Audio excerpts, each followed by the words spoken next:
et que malgré toute cette honneur et toute cette estime qu'accordent l'islam et les musulmans, et en particulier le Saint-Coran, bien sûr, à Jésus, il y a une limite que les musulmans ne franchissent pas, à savoir que les musulmans refusent absolument de croire que Jésus était le Fils de Dieu ou qu'il était un plus qu'humain. Donc dans le Saint-Coran, nous lisons dans le chapitre 19, verset 37, assurément.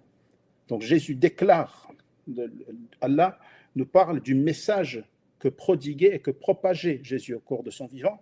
Jésus disait, assurément, Allah, Dieu est mon Seigneur et votre Seigneur, donc adorez-le seul, voilà un droit chemin. Ce qui signifie que Jésus, selon la grille de lecture que nous présente la religion musulmane, après l'unicité de Dieu, la tawhid, au cours de sa vie, et qu'il n'a jamais dit qu'il était une déité et qu'il est mort dans des circonstances naturelles et que jusqu'à la fin de sa vie, il a continué à prêcher l'unicité de Dieu. Ce n'est qu'après sa mort que la croyance héritée très probablement de tradition païenne selon laquelle il serait une déité, s'est infiltrée dans le christianisme et a fini par corrompre cette religion, comme l'indique Allah dans le Saint-Coran, dans la sourate At-Tawbah, 9e chapitre du Saint-Livre. Et les Juifs disent Ezra est le fils d'Allah, et les chrétiens disent le Messie Jésus est le fils d'Allah.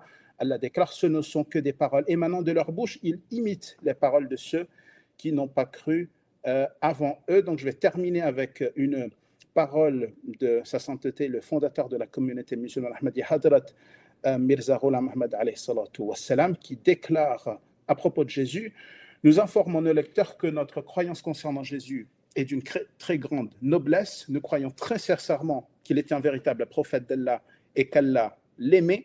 Comme nous l'enseigne le Saint-Coran, nous croyons fermement qu'il a cru avec la plus parfaite sincérité en notre Seigneur et Maître, le prophète Mohammed Mustafa sallallahu alayhi wa sallam, pour son salut, et qu'il faisait partie des centaines de serviteurs obéissant à la loi de Moïse. Par conséquent, nous lui vouons une grande estime conformément à son rang éminent. C'est ce que nous dit le fondateur de la communauté musulmane Ahmadiyya, et c'est la croyance à laquelle nous nous tenons en tant que musulmans Ahmadiyya. Jazakumullah.